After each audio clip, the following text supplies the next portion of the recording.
Alhamdulillah wassalatu wassalamu ala Rasulillah Muhammad ibn Abdullah wa ala alihi wa sahbihi wa mawalah. Qala Allah Ta'ala fi kitabihil aziz, bismillahirrahmanirrahim. Inna fatahna laka fathan mubina liyaghfira laka Allahu ma taqaddama min dhanbika wa ma ta'akhkhar wa yutimma ni'matahu 'alaika wa yahdiyaka siratan mustaqima wa yansuraka Allah nasran 'aziza. Al-ayah. Amma ba'du. Bapak Ibu, para jamaah, saudara sekalian yang diridhoi oleh Allah, mari kita baca suratul Fatihah. Tawassul wasilah kepada baginda Nabi yang kita kaji. Semoga apa yang kita baca, apa yang kita hajatkan diridhoi oleh Allah Subhanahu wa taala. Biniyatil qabul bijahir rasul wa tamami kulli sul. Wa li taysiri umurina wa li tatwili umurina wa li shifai mardana wa li qada'i hawaijina wa li husni ikhtitamina wa li qabuli da'awatina wa li bulughi umrina ila Ramadan bil ghufran. Al-Fatihah. A'udzubillahi minasyaitonir rajim. Bismillahirrahmanirrahim. Alhamdulillahi rabbil alamin arrahmanir rahim maliki yaumiddin. Iyyaka na'budu wa iyyaka nasta'in ihdinas siratal mustaqim siratal ladzina an'amta 'alaihim ghairil maghdubi 'alaihim waladdallin. Rabbi ighfirli wa liwalidayya wa lil mu'minina amin. Alhamdulillah, kita masih diberikan kesehatan, juga kesempatan, sehingga kita bisa bermuajahah, berkumpul, sekaligus iktikaf di masjid kita tercinta ini. Semoga apa yang kita niatkan ini benar-benar tercatat sebagai amal yang diterima oleh Allah. Amin. Melanjutkan kajian sebelumnya, kita sudah membahas tentang Khaybar. Meskipun kemarin agak cepat-cepat ya. Khaybar itu penaklukan benteng 8 jumlahnya yang begitu heroik dan diliputi peristiwa-peristiwa penting, suka dan duka, namun banyak dukanya, berakhir menggembirakan. Itu hadiah dari Allah, pertolongan dari Allah. Selanjutnya kita, kalau Khaybar itu terjadi pada tahun 6, ada yang mengatakan 7 Hijriah. Kita masuk langsung ke tahun ke-8, yaitu Fathu Makkah. Semuanya tahu, semuanya kenal apa itu Fathu Makkah.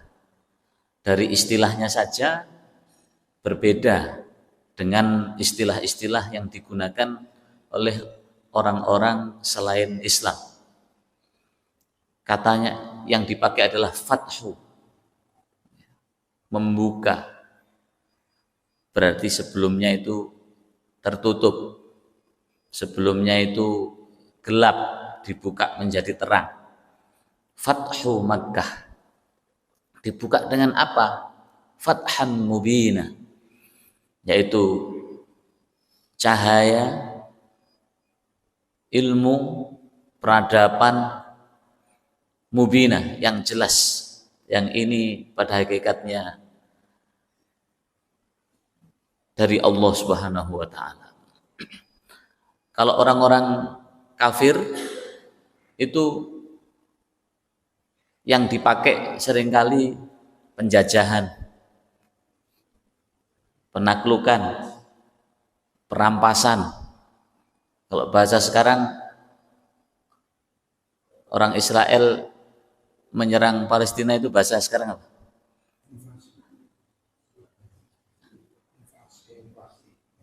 Invasi. Atau apa itu Pak?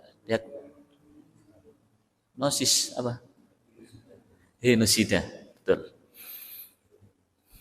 Masya Allah, yang dipakai istilahnya selalu begitu. ada sesuatu yang superior, menindas yang kecil-kecil, kaum yang lemah. Tapi Islam tidak pakai itu. Bayangkan kalau Islam pada saat itu memakai istilah yang dipakai saat ini, penindasan, penjajahan, pemberangusan, dan seterusnya. Maka Islam punya ciri khas, dan ini sangat melegakan bahasa ini.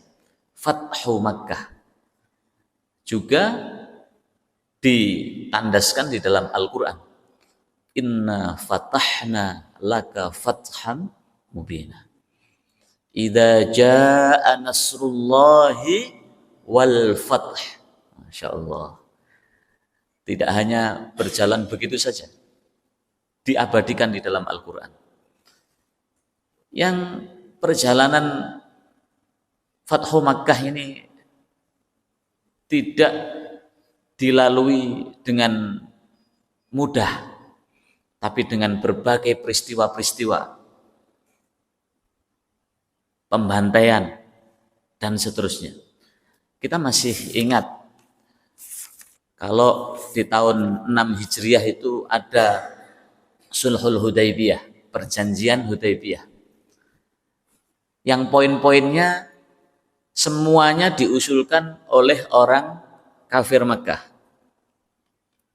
10 tahun harus damai, tidak ada peperangan. Terus saling menjaga antara satu kaum dengan kaum yang lain, apalagi Quraisy dengan muslimin.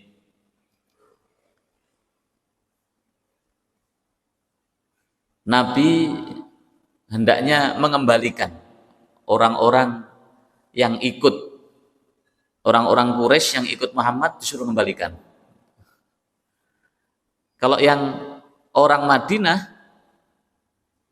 itu ikut ke Mekah, itu sudah memang asalnya dari Mekah. Begitu. Jadi orang Quraisy yang ikut kaum muslimin suruh kembalikan. Tapi kalau orang Islam, barangkali ada nanti yang datang ke Mekah untuk kembali, suruh biarkan. Memang kembalinya ke Mekah.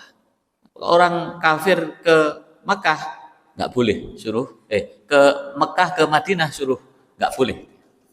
Intinya itu menangi dewe itu.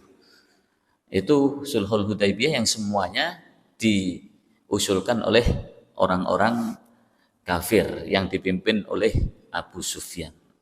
Namun seiring berjalannya waktu, itu janji-janji itu semuanya, hampir semuanya itu dikhianati oleh orang kafir itu sendiri. Memang begitu. Mereka itu suka berkhianat. Yang paling jelas peristiwa yang ada adalah saat ada dua kaum, suku. Ada suku Bakr sama suku Khuza'ah. Bakr ini pro kepada Quraisy, yang Khuza'ah ini pro kepada kaum muslimin. Di satu perkampungan Khuza'i ini beberapa itu sudah masuk Islam, dan sebagian yang lain masih mempertahankan keyakinan yang dianutnya, tetapi lebih condong kepada kaum muslimin, ikut apa yang disaran-sarankan oleh baginda Nabi Muhammad SAW. Namun si suku Bakr ini seringkali bersinggungan, berhubungan kerjasama dengan orang-orang Quraisy, sehingga pada puncaknya itu memang sering cekcok dua suku ini. Bani Bakar malam-malam pergi ke satu sumur, datang ke situ, terus pengennya itu nggak mau antri, menang sendiri, pokoknya ngerecokin, dan memang cari gara-gara. Sampai orang-orang Khuzai sebagai tuan rumah sumur itu di wilayah Khuzai. Itu dibantai di situ. Saya cerita singkat saja, dibantai ada 3 meninggal, orang Khuzai dibunuh oleh Bani Bakar. Dan itu memang kebiasaan orang-orang kafir itu memang begitu. Ada apa sedikit gitu ngedrop di kroyok, dibantai begitu.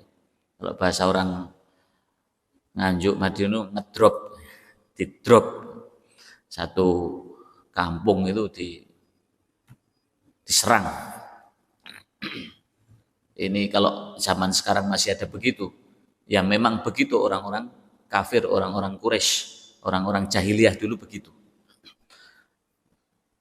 Zaman sekarang kok masih begitu itu ya menurut tinjauan sejarah pasti itu akan kembali lagi pada zaman jahiliyah dulu nanti. Nah, orang Bani Bakar itu sebenarnya dia sadar kalau dia itu sedang mengkhianati janjinya saat di Hudaybiyah. Lalu dia bingung, dikejar sampai ke Makkah, ternyata malah ada pembunuhan lagi sebanyak 20 orang yang orang-orang Khuzai yang pengen nyampaikan itu, ternyata di sana malah dibunuh juga. Berarti orang Khuza'ah yang dibunuh 23 orang. Jadi pembantaian betul, 23 orang dibunuh. Semakin merasa bahwa orang-orang Bani Bakar ini melanggar janji, maka dia minta perlindungan kepada namanya Budzail. Budzail itu orang Mekah, itu sahabatnya Abu Sufyan, bestinya Abu Sufyan. Orang terdekat, orang yang berpengaruh juga Budzail ini. Nanti kalau punya anak jangan namakan Budzail. Ini dedengkotnya orang kafir Quraisy atau cucu, jangan dinamakan Budzail. Namakan yang lain saja. Nah, itu sampai ke Mekah pengennya Bani Bakar ini nyampaikan, coba ini kita itu sedang melanggar perjanjian Hudaybiyah yang kita sepakati, yang kita tawarkan. Tapi mohon maaf, ini hilaf opo? Hilaf kok 13 mati. Ini bukan hilaf ini pembantaian. Disampaikan gitu sama Budzail. Tapi ya gimana kamu tetap saudaraku. Nah, gitu ya. Kalau sudah saudara itu meskipun salah ya tetap dibelani. Biasanya begitu. Orang itu kalau masih saudara itu begitu biasanya, tidak semua ya. Tidak semuanya. Tapi juga banyak orang yang hak ya dikatakan hak, batil ya batil. Udah, ketika sudah dikatakan begitu ya udah, ini gimana solusinya? Kaifa hillu hadhil muskilat? Bagaimana solusi dari problem yang besar ini? Kita jelas di posisi salah ini. Lalu si Budzail ngobrol sama teman-teman sesama gembong-gembong Quraisy, Abu Sufyan dan juga yang lain-lain. Ubaidillah bin Sa'ad yang saat itu menjadi orang yang murtad. Ternyata ada yang murtad juga. Itu yang termasuk dikatakan di perjanjian Hudaybiyah itu. Kalau ada yang murtad kembali lagi ke Mekah, dibiarkan. Nggak boleh ditahan-tahan, nggak boleh. Itu salah satunya itu. Ubaidullah, ada yang mengatakan Abdullah bin Sa'ad itu. Sampai jadi penulis wahyu ya, dia termasuk di antara penulis wahyu. Jadi orang dekat Rasulullah. Itu pun juga masih murtad. Gitu loh, orang itu yang keimanannya kuat, nggak boleh sombong itu begitu. Yang sudah kokoh keimanan dan juga keislaman, sudah paham agama, belum tentu juga. Sudah, kita lanjutkan lagi bahwa orang Bani Bakar minta perlindungan Budzail. Di rapat itu diputuskan sudah, ini nggak ada cara lain nih. Kalau kita perang kita nggak siap. Kita perang melawan orang kaum muslimin nggak siap. Kalian kan juga tahu ini. Di antara kita ini kalau mau perang itu persiapan berbulan-bulan. Nggak bisa dadakan. Orang kafir itu begitu, Pak. Jadi mereka itu kalau diajak perang dadakan itu nggak bisa. Lihat kemarin yang kita bahas itu. Orang-orang Yahudi sudah dibentengi miwaro ijudur. Kalau sudah ada benteng, sudah ada tembok, baru dia berani perang. Kalau nggak ada itu, nggak berani orang-orang kafir itu perang. Diajak dadakan pun juga nggak berani. Karena mereka kalau perang itu harus dirayu-rayu dulu. Ini harus dirayu dulu. Ini dikatakan di sini, mereka kalau tidak dirayu, itu yang datang sedikit. Kalau diiming-imingi uang, diiming-imingi kedudukan, mereka baru. Itu pun masih terpaksa, takut mati. Yang ketiga ini yang sering. Jadi orang kafir itu kalau perang takut mati.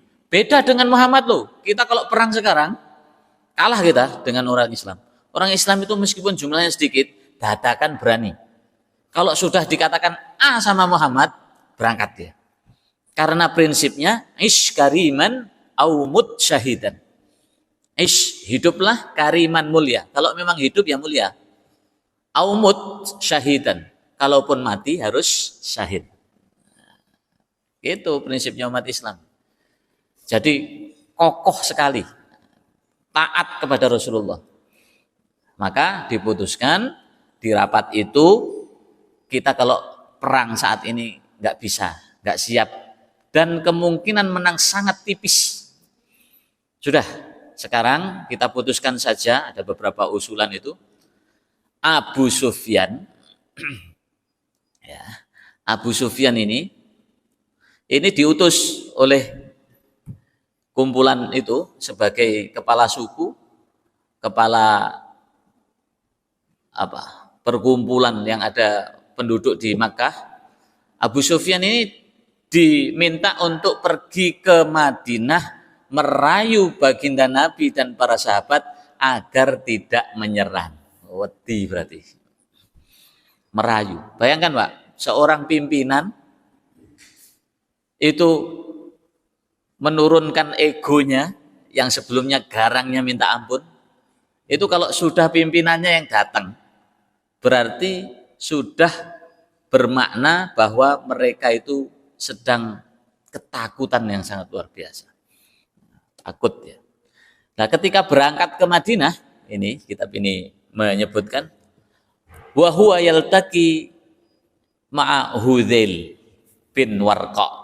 Budzail, ada yang mengatakan Hudzail, ada yang mengatakan Budzail. Budzail bin Warqa. Ketemu di jalan yang Budzail ini sudah lebih dulu datang ke Madinah, mau ke Madinah, datang ke Madinah itu sudah ketemu baginda Nabi. Dia itu menyampaikan bahwa orang kafir, orang-orang yang ada di Mekah itu sedang melakukan pembantaian, sudah ada pembantaian kepada orang-orang Khuzai, diantaranya ada orang Islam di situ. Maka kamu jangan marah loh ya. Di daerah Usfan. Usfan itu jaraknya antara Madinah dengan kota daerah Usfan ini disebutkan di hadis itu sekitar 80 sekian kilometer. Itu Usfan. Itu berkaitan dengan Usfan ini disebutkan dalam hadis itu, saya baca di Bulughul Maram kemarin. Itu batas Rasulullah melakukan sholat jamak qashar. Jadi antara Usfan sama Madinah itu jaraknya segitu. Diperbolehkan jamak qashar. Nah, di daerah Usfan ini Budzail bertemu dengan Abu Sufyan. Lalu dia bertanya, Budzail, apakah kamu dari Madinah? Apakah kamu habis bertemu Muhammad? Loh enggak, saya baru dari pesisir situ kok. Dari dekat, bukan dari dalam Madinah enggak, tapi dari pesisir. Di perkampungan di sana. Terus Abu Sufyan bilang, bohong kamu. Bohong kamu. Enggak, beneran, saya dari sana. Enggak kok, saya enggak mau membocorkan keadaan kita di Makkah bagaimana kok. Tenang aja. Enggak, kamu bohong. Kelihatan kok kamu itu bohong sama tidak. Orang kafir aja tahu. Orang itu bohong dengan tidak itu tahu. Apalagi kita umat Islam. Umat Islam itu kan dikasih kepekaan oleh Allah Subhanahu wa taala, yaitu hati nuraninya itu bisa dipakai istafti qalbak untuk dimintai fatwa. Jadi melakukan apapun, satu kebaikan atau keburukan, tanya hatimu. Istafti qalbak. Tanya hati nuranimu, cocok enggak? Cocok enggak? Kalau enggak cocok ya enggak usah. Kalau cocok, berangkat. Maka sebenarnya kita itu sudah diberikan media konsultasi di dalam diri kita sendiri. Nah, ketika ditanya begitu, dicecar itu tetap, enggak, saya enggak dari Muhammad. Sudah kalau gitu, kita tunggu. Kamu kan naik kendaraan ini, kuda. Kita tunggu kudamu ini. Kudamu kita tunggu sampai dia buang hajat. BAB. Kenapa urusannya dengan itu?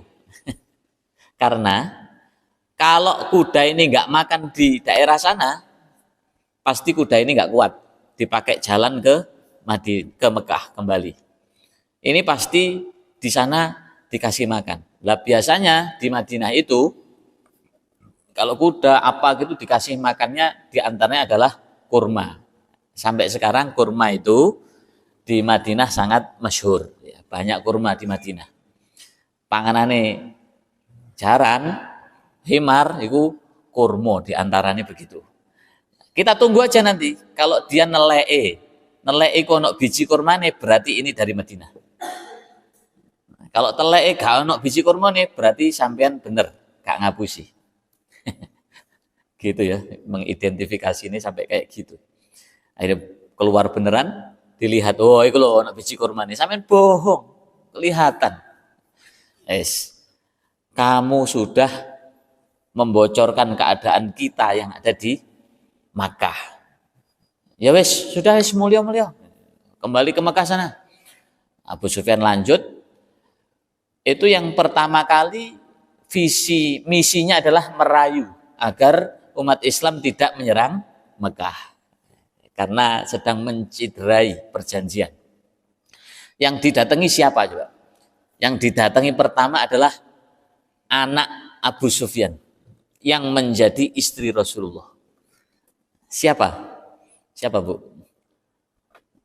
Istri Rasulullah yang dinikahi, yang merupakan anak dari Abu Sufyan. Ummu Habibah. Kalau Ummu Habibahnya tahu. Tapi kalau Ummu Habibah itu anaknya Abu Sufyan, mungkin lupa. Ummu Habibah itu istri Rasulullah. Di antara beberapa istri Rasulullah. Didatangi, namanya didatangi bapaknya, bapak kandungnya. Itu dipersilahkan, silakan Bapak, belum sampai duduk. Cari tempat di dalam rumahnya Ummu Habibah itu, mau duduk. Itu ditikar. Tikarnya sudah terlihat tikar yang lama begitu, tapi bersih. Mau duduk di situ, itu Ummu Habibah bergegas deketi tikar itu digulung. Kamu jangan duduk di tikar ini, ayahku. Loh sampean ini loh, gimana sih ini bapakmu ini? Masa mau duduk gitu aja kok sampean nggak boleh itu? Enggak, ini nggak pantas buat kamu. Meskipun kamu bapakku. Ini adalah tikar baginda Nabi Muhammad SAW. Gak pantas diduduki oleh orang kafir yang najis seperti kamu. Anak lo bilang begitu sama orang tuanya. Tapi ya bener kok, memang najis kok orang kafir itu kan. Orang Quraisy, orang kafir itu kan wudu gak pernah, ya. Terus jinabat juga gak pernah, kan najis. Masalahnya itu. Jadi para tafsir hadis mengatakan, mufasir hadis mengatakan bahwa dikatakan najis itu memang benar. Sebenarnya tidak sedang mencaci, itu menyampaikan satu kebenaran. Ya. Sudah, sampean rayu suamimu itu loh, biar orang-orang Islam dengan suku Khuza'ah itu tidak sakit hati yang berlebihan sehingga menyerang Mekah. Loh, saya ini kan istri Rasulullah, orang terbaik di alam semesta ini. Saya tidak bisa mengintervensi. Ya saya sampaikan, sampean datang ke sini. Tapi sampean ya jangan berharap banyak. Saya bisa menggagalkan misi itu. Ya, mestinya orang-orang Islam itu ya sakit hati, wong perjanjiannya dikhianati. Wis merasa tidak berhasil, akhirnya datang Abu Sufyan itu sowan kepada sahabat yang kira-kira omongannya bisa didengarkan oleh Rasulullah dan keputusan itu bisa diambil oleh Rasulullah. Kepada siapa? Orang terdekat, sekaligus orang yang dibilang senior dan juga orang yang sekaligus juga mertua Rasulullah, yaitu Abu Bakar As-Siddiq, yang anaknya juga menjadi istri Rasulullah. Didatangi, Abu Bakar, bagaimana kamu kan orang yang sangat bijak, sampaikan kepada Muhammad, kita itu suka perdamaian. Suka opo? Saya dapat berita 23 orang itu dibantai. Suka damai kok kayak gitu. Nah, sudah, habis itu disampaikan, saya nggak bisa menyampaikan hal seperti ini. Saya tetap pada perjanjian yang lama, tidak akan memperbarui perjanjian lagi. Kalau perjanjian itu dikhianati, berarti ada salah satu yang menciderai. Harus menerima hukumannya. Sudah gagal, sowan lagi. Gigih sekali ini Abu Sufyan ini. Karena sudah didelegasikan oleh orang-orang Mekah. Itu datang ke Umar bin Khattab. Kita tahu Umar bin Khattab itu kerasnya minta ampun. Itu dirayu, baru ngomong sekata dua kata langsung dibentak sama Umar bin Khattab. Apa? Ya yang pantas ya pedang ini sudah langsung begitu kalau Umar. Makanya Umar ini seorang sosok yang luar biasa tegasnya. Butuh orang yang halus, yang juga bisa menahan amarah, emosi dari Umar bin Khattab. Yaitu selalu digabungkan dengan Sa'ad bin Ubadah, orang yang halus, ya, lemah lembut, meneduhkan, menyejukkan, itu selalu digabungkan sama Rasulullah, gandengannya sama Umar bin Khattab. Kalau Abu Bakar orangnya lembut, digandengkan dengan, biasanya Rasulullah menggandengkan dia dengan Khalid bin Walid. Khalid bin Walid itu keras, Pak. Pada tahun ke-7 Hijriah setelah Khaybar, Khalid bin Walid, Amr bin As, dan satunya lagi Utsman bin Talhah, 3 orang panglima Quraisy berbondong-bondong masuk Islam. Wah, itu tambah membuat orang kafir ciut pada tahun ke-8 Hijriah itu. Wah, mereka itu umat Islam sudah punya orang-orang hebat, orang-orang kuat. Sampai Abu Sufyan mengatakan, waduh Umar nggak bisa diintervensi ini. Sudah wis timbangan itu diperkoroi. Wis pamit aja wis gitu. Jadi nggak ada harapan. Datang ke Utsman bin Affan, ke Ali bin Abi Thalib juga sama. Begitu hasilnya, tidak membuahkan hasil. Lalu terakhir dia mendapatkan usulan dari Ali bin Abi Thalib. Saya punya usulan. Saya nggak bisa menerima perjanjian baru ini.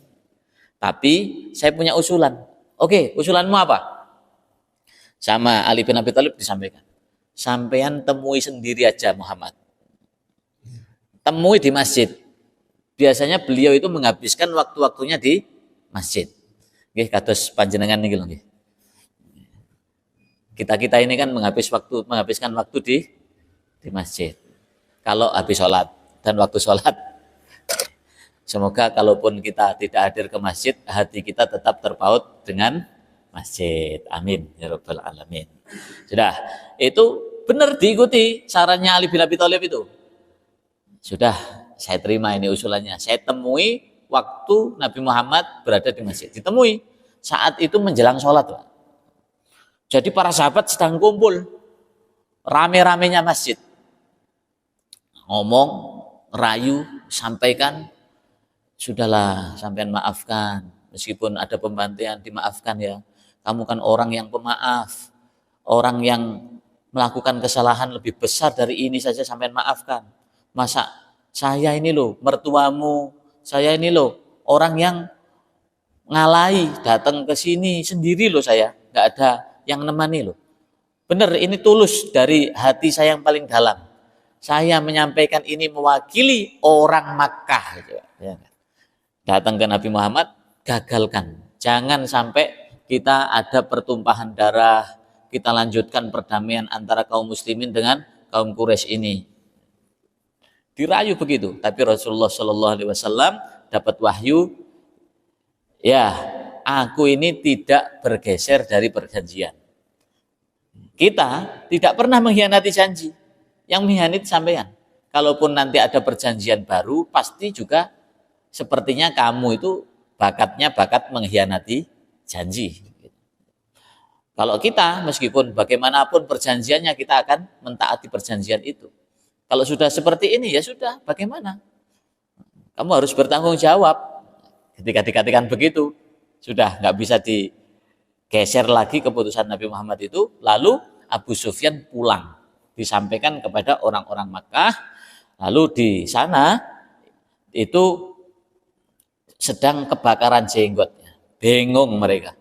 Bingung kalau sewaktu-waktu diserang oleh kaum muslimin. Ternyata setiap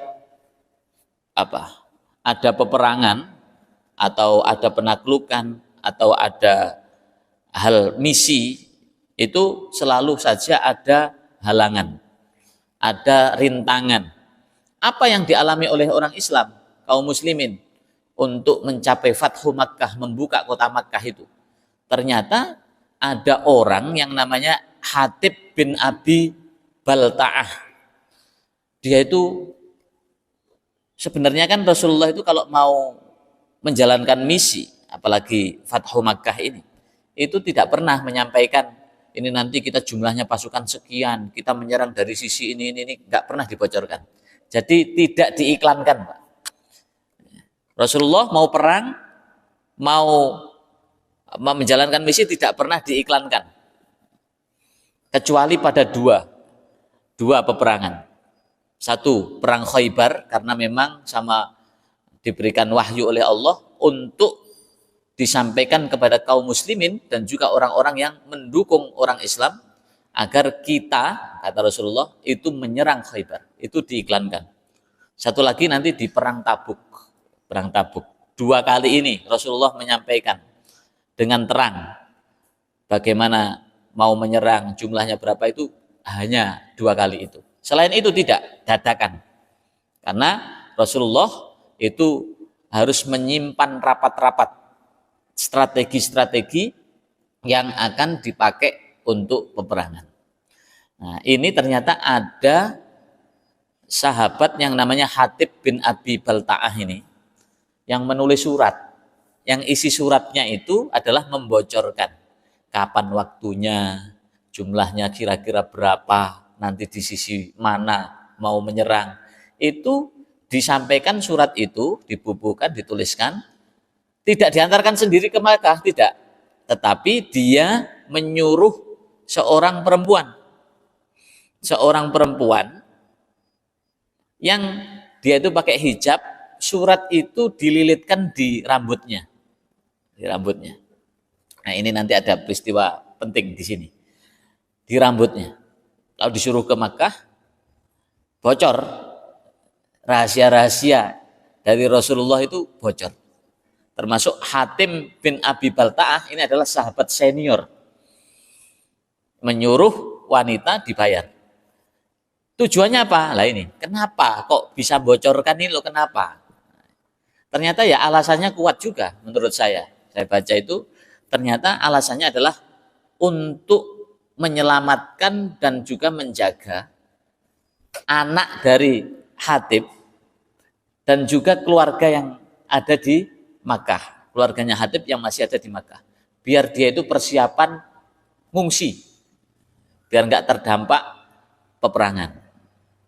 Ya api saja nih, niatnya api. Tapi ini pun bocor. Diketahui oleh kaum muslimin.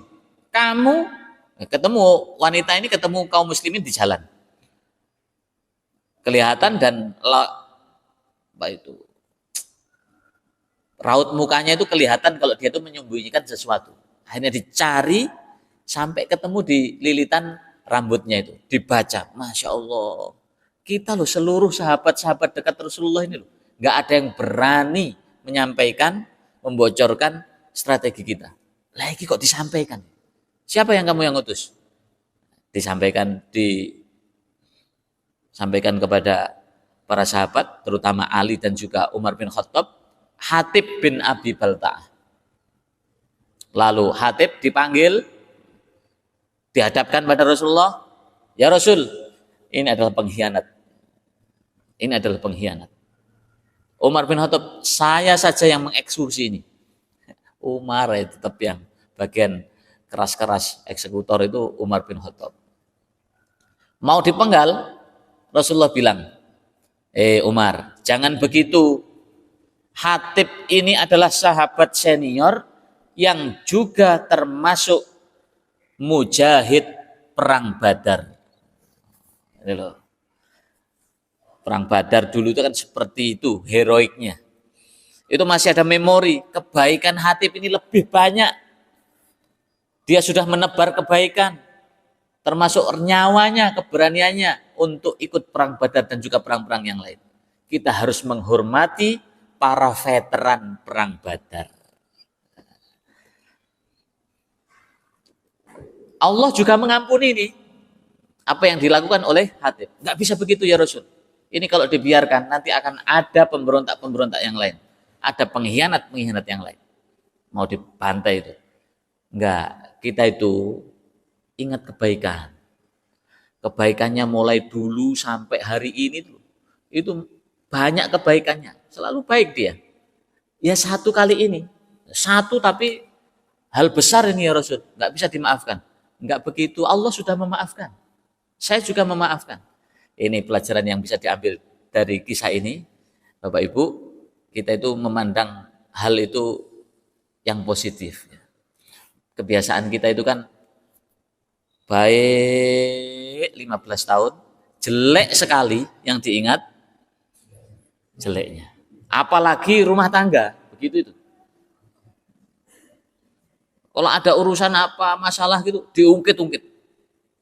Padahal kesalahannya sudah 15 tahun yang lalu itu diungkit lagi. Ini kita diajari oleh Rasulullah. Begitu cara menghadapi permasalahan. Meskipun permasalahan itu besar, tapi kalau bisa dimaafkan, apalagi yang nyampaikan Rasulullah, ya sudah dimaafkan. Dimaafkan. Ya sudahlah, sudah bocor, ya sudah, bagaimana lagi. Nasi sudah jadi bubur. Sudah, kita persiapkan saja. Kita alih strategi. Alih strategi. Lalu juga terjadi hal yang penting juga, yaitu Rasulullah dan para sahabat mempersiapkan pasukan dengan misinya adalah kita ke Mekah kalau tidak terpaksa jangan ada pembunuhan. Ini loh Rasulullah itu. Kalau tidak terpaksa betul, jangan ada pembunuhan. Betul Bapak Ibu. Disiapkan sama Rasulullah dari berbagai penjuru gerbang kota Makkah itu. Disiapkan. Yang paling mencolok adalah pasukan yang dipimpin oleh Abu Bakar dan Umar. Ini yang paling mencolok.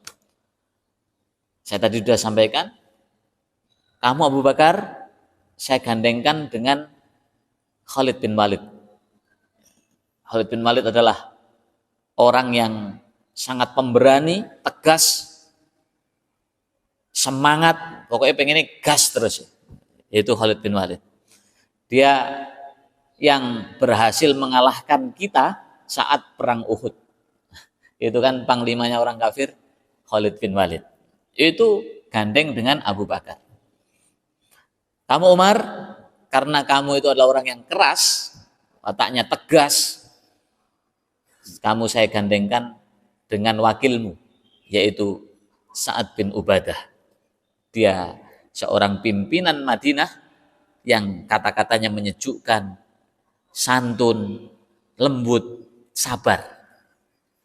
Begitu itu Pak, biasanya digandengkan.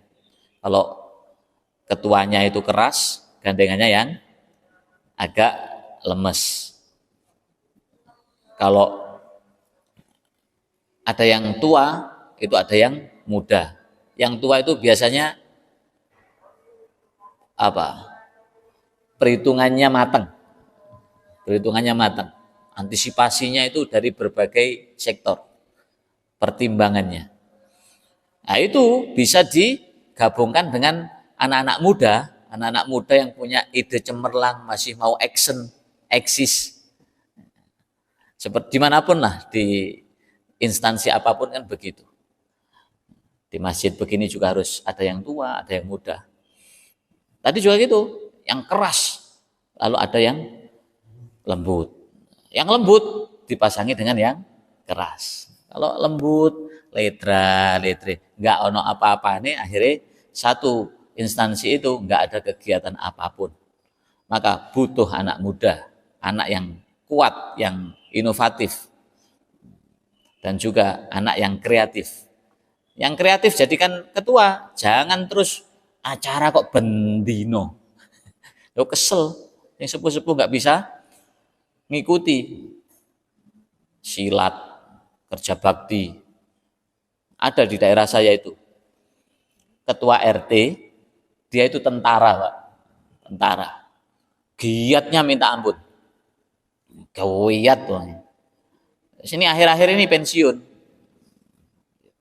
Kata adik saya itu kan santai anaknya. Hampir setiap hari itu ngejak kegiatan. Sing upacara, sing kumpul senam, yang babat-babat kerja bakti, bersihkan drainase, nanam sayur di depan rumah, bunga-bunga, setiap hari begitu. Ya bagus, begitu itu. Tapi yang sepuh-sepuh, waduh Pak, kayak kita itu nggak bekerja aja, yuk sampean dapat pensiunan begitu. Begitu. Jadi kita itu harus menyesuaikan antara yang muda dengan yang tua. Orang yang bisa menyatukan kedua ini maka akan meniru jejak baginda Nabi Muhammad Sallallahu Alaihi Wasallam. Maka kalau baik didukung, neng dukungan itu ya ada batasnya. Kalau sekiranya loyo gitu, disemangati. Tapi disemangati itu mudah, Pak. Nyemangati itu kan mudah. Nggih. Nyemangati itu mudah. Yang sulit itu menyemangati dan mendanai itu. Di sini nggak tahu ya. Di sini kalau usul itu juga mendanai itu juga begitu ya. Biasanya begitu. Orang kalau mau usul itu nguati biasanya. Biasanya gitu. Ya semoga saja kita semuanya ini dimanapun tempatnya itu ladang berdakwah. Ladang berdakwah. Seperti Rasulullah begitu juga. Berangkat ke Makkah sampai ke Mekah tidak ada perlawanan Bapak Ibu. Sudah benar-benar ciut nyali orang Mekah itu. Panglima-panglima yang 3 sudah masuk Islam. Wis entek. Nggak ada perlawanan. Benar, itu kalau kita jadi orang Islam, umatnya baginda Nabi saat itu, apalagi kita jadi Umar bin Khattab itu, wis entek noe wis wong Mekah, gitu paling. Melihat memori-memori yang dulu kita dianiaya, ditimpa batu dan seterusnya itu. Waduh. Dihina, dicaci, dibunuh di depan mata kita, saudara kita. Masya Allah. Itu kalau kita menjadi Umar bin Khattab, orang-orang yang sahabat, yus paling-paling wis panas. Itu aja juga sudah tersulut kok. Umar bin Khattab dan juga Sa'ad bin Ubadah. Ketika masuk, itu kan titik kumpulnya kan Ka'bah. Abu Sufyan dan juga gembong Quraisy berada di sekitar Ka'bah itu. Lalu Rasulullah dengan para sahabat yang dijadikan pimpinan-pimpinan itu datang menuju ke titik kumpul itu. Apa yang dilakukan Sa'ad bin Ubadah? Ketika Abu Sufyan tertunduk, sudah ciut, sudah pucet. Itu Abu Ubadah bilang sambil jalan itu. Ini Abu Sufyan. Di sini Abu Sufyan. Disenggol sama Abu Ubadah. Hadza yaumul malhamah. Ini adalah hari kehancuranmu. Sambil gini. Ini hari kehancuranmu dan orang-orang Mekah. Wahai Abu Sufyan, sudah akhir ceritamu ini, sudah terakhir ini. Abu Sufyan tambah ciut, tambah lemes, gitu kan itu. Wes keadaan kayak gitu, nggak bisa berkutik, dibully pisan. Jadi dulu itu sahabat itu suka bully. Kalau sudah keadaan menang, bully. Di belakangnya ada Rasulullah dengar. Nah, Rasulullah bilang, la hadza yaumul amni wassalam. Wah, bukan Abu Badah, Umar bin Khattab, bukan, ini bukan hari akhir hayat mereka, bukan hari kehancuran mereka, tidak. Ini adalah hari keamanan dan keselamatan perdamaian antara kita dengan orang-orang Quraisy. Rasulullah itu mendamaikan. Coba kalau Rasulullah salah omong sedikit saja, bener, gitu aja, nggak usah panjang-panjang wis. Bener Abu Ubadah. Gitu tok, wis hancur itu. Sama Mekah itu. Itu Pak, itu betapa pentingnya kata-kata itu kayak gitu itu. Maka Rasulullah memilih kata dengan kata yang sangat luar biasa. Hadza yaumul amni wassalam. Ini adalah hari aman antara kita umat Islam dengan orang kafir, dan juga hari perdamaian antara kita dengan orang kafir Quraisy. Masya Allah. Setelah itu berbondong-bondong umat Islam masuk umat kaum Quraisy masuk Islam, juga ada yang masih mempertahankan. Lalu nanti akan ada perang Hunain, dan juga pada tahun ke-10 Hijriah adalah hari kewafatan baginda Nabi Muhammad Shallallahu Alaihi Wasallam. Sudah Bapak Ibu, dari sini mungkin ada tambahan, monggo disampaikan, atau ada pertanyaan nanti kita cari bersama. Mungkin masih ada waktu 2-3 menit. Monggo.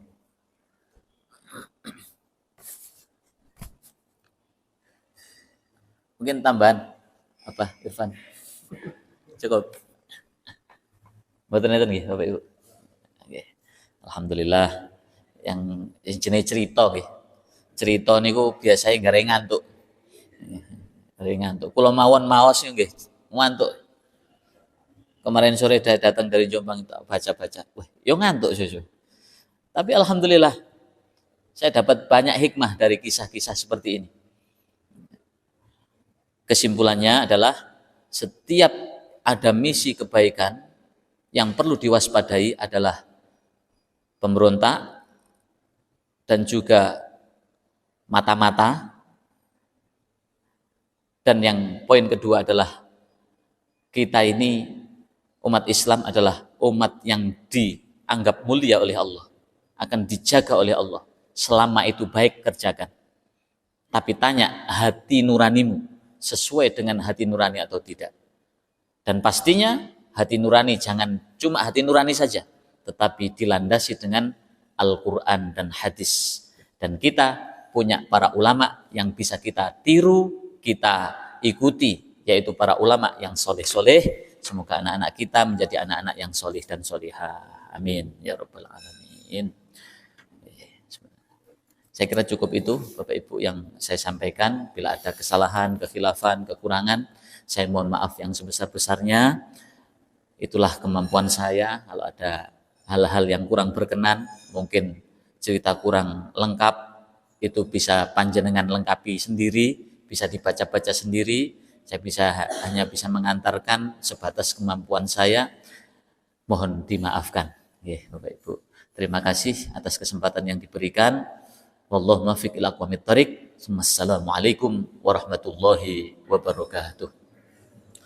Rabbi fanfa'na bi barakatihim wahdinal husna bi hurmatihim wa amitna fi tariqatihim wa mu'afatihim minal fitani. Rabbi فاعنا ببركتهم واهدنا الحسنى بحرمتهم وأمتنا في طريقتهم ومعافاتهم من الفتن. رب فانفعنا ببركتهم واهدنا الحسنى بحرمتهم وأمتنا في طريقتهم ومعافاتهم من الفتن اللهم صل على سيدنا محمد